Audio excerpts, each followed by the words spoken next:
So back in April, I made a retrospective on Tom Clancy's End War, and as I was sitting there watching all of the subscribers and views and comments roll in, I decided I would go back through the Tom Clancy's games on the Xbox 360. You know, the games from when the Tom Clancy's name actually meant something.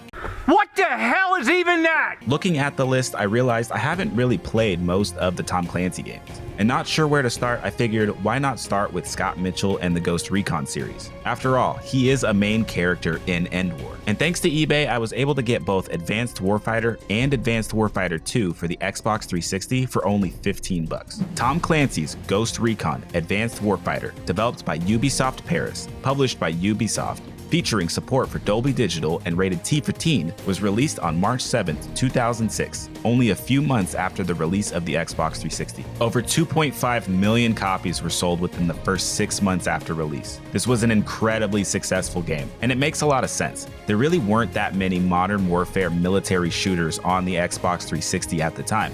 Remember, this was released 18 months before Call of Duty would make the switch to the Modern Warfare setting with Call of Duty 4 Modern Warfare.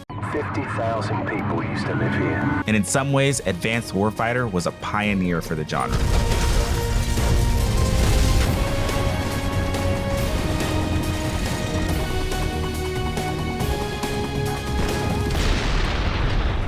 So there are actually 3 different versions of Advanced Warfighter. There's the version that I'm playing here on the Xbox 360, a version for the PC, and another completely separate version for the PlayStation 2 and the original Xbox. From what I gather, there are only minor story differences between the versions, but each offers vastly different gameplay experiences. The Xbox 360 version is the best of the bunch and is clearly the originally intended experience. It really is fascinating to see 3 very different games developed by 3 different developers, all using the same name and the same story. This is definitely a showcase game for remembering that era of entering into the 7th generation of consoles, where console and PC architecture were vastly different, and game companies still needed to support the 6th generation PlayStation 2 and Xbox. Most companies would release versions that were scaled back in technology to support the older hardware, but Ubisoft strangely decided to instead have 3 completely different games be made.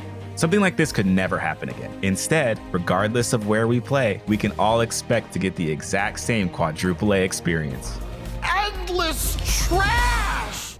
Set in 2013, the Canadian Prime Minister and the US President traveled to Mexico City to sign NAJSA, the North American Joint Security Agreement. Unfortunately, they decided to do this in the middle of a coup, as the son of a Mexican general seeks to take control of the country.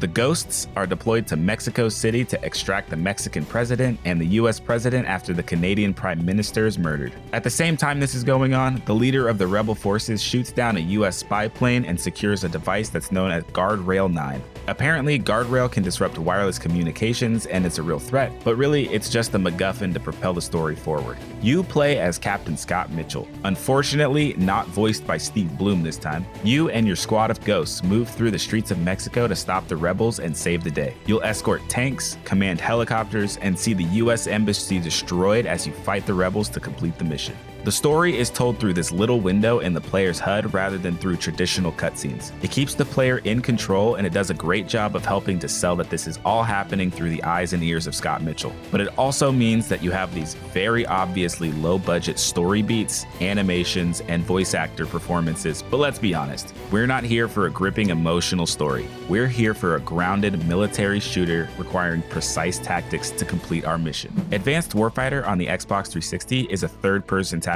shooter. The other 2 versions of the game utilize a first-person perspective, and on the Xbox 360 there is an option to change to first-person, but it very obviously was designed to be played as a third-person shooter. There's a cover system allowing you to take cover and peek out to fire or to blind fire at enemies. It's one of those systems where you're taught to use it and you almost never will once you get more experience with the game. It quickly becomes apparent that you should instead crouch or stand behind the corners to minimize your sightlines and hold your angles rather than mess about with taking cover. And I guess it's more realistic in this sense. I mean, if you don't want to get shot, you should keep your head down. We can all thank Carmine for teaching us that lesson.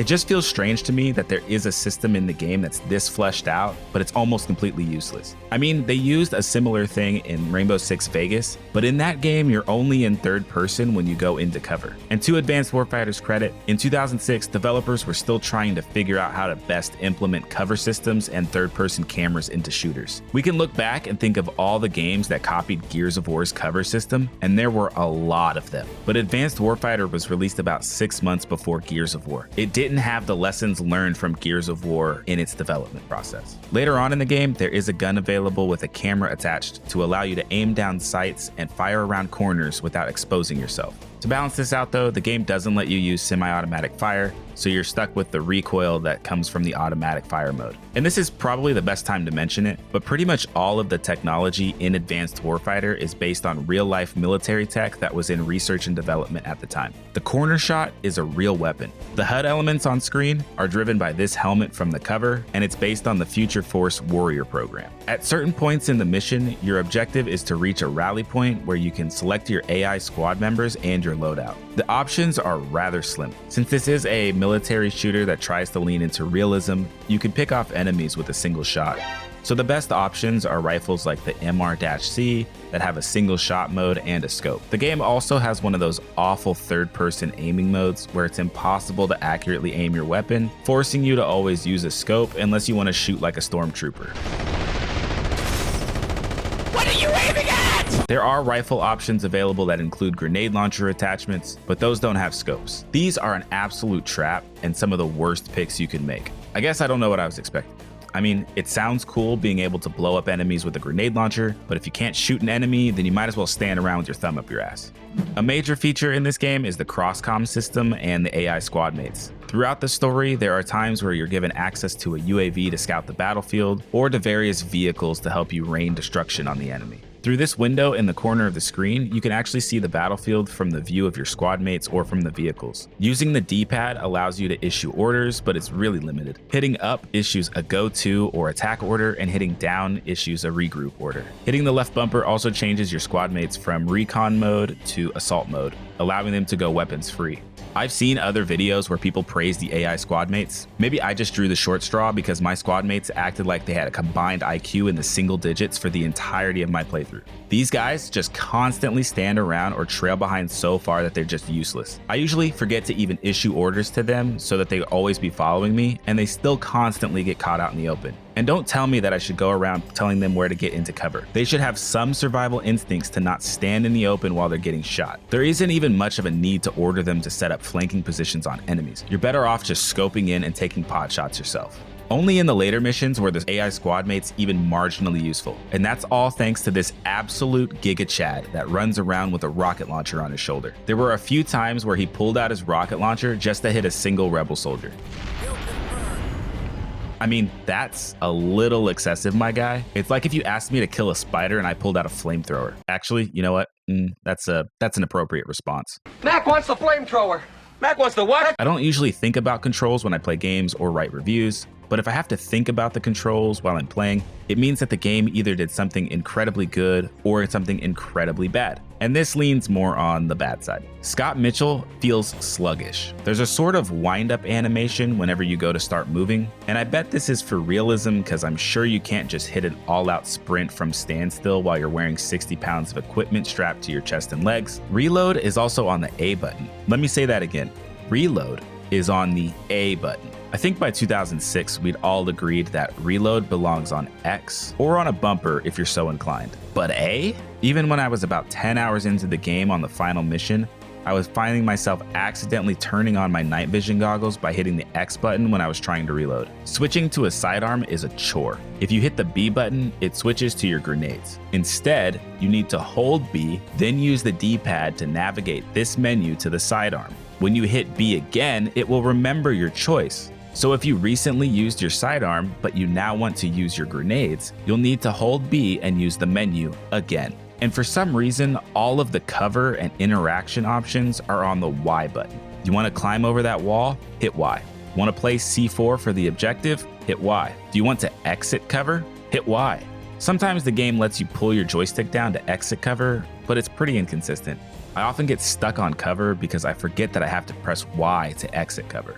Advanced Warfighter also has some really bad reliance on its future tech HUD design. When enemies are spotted, this red diamond flashes on them to indicate their position. Enemies are really difficult to spot without this indicator. It has to be one of the hardest things for developers and designers to figure out how to make enemies stand out on the screen. And don't ask me on how to improve it. I just want to shoot bad guys and eat my chicken nuggets in peace. You'll spend most of the game just looking for these diamonds to pop up and ordering your UAV and your squad mates to scout so you can get the pop-ups. And yeah, the game knows just how much you need the HUD because there are missions where they purposefully take it away from you. Usually there's some sort of a jamming device in the area that's blocking your use of the HUD and you need to find it and disable it. But while your HUD is jammed, you can still use the thermal goggles to see enemies. It even works to see them through the scope, which I gotta say, I just don't think that's how thermal goggles work. There are also turret sections where you're in a chopper mowing down enemies. Without the HUD, these sections would be damn near impossible to see the troops on the ground. But these are also some of the best parts of the game, just for the sheer spectacle.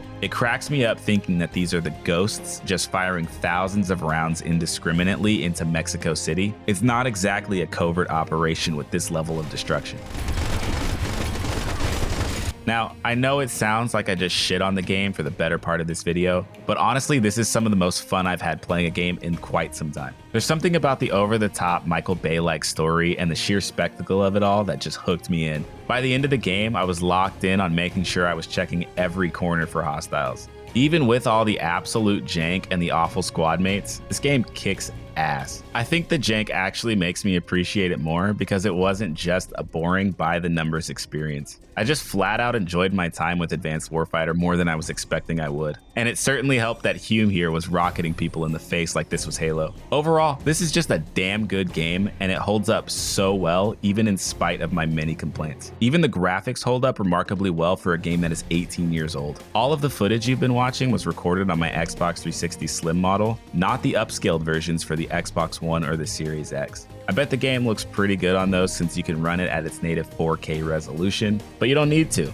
The game looks great and it plays great, and it's honestly one of the most enjoyable times I've had with a console shooter in a long time. I'm really looking forward to playing Advanced Warfighter 2 and seeing how the developers improved on the formula. If you're interested in watching a video about the sequel, please subscribe and let me know in the comments below. If you enjoyed this video, maybe check out one of my other nostalgia-filled videos about Xbox 360 games. With that said, I'm Ice Cold Snake. See you next time.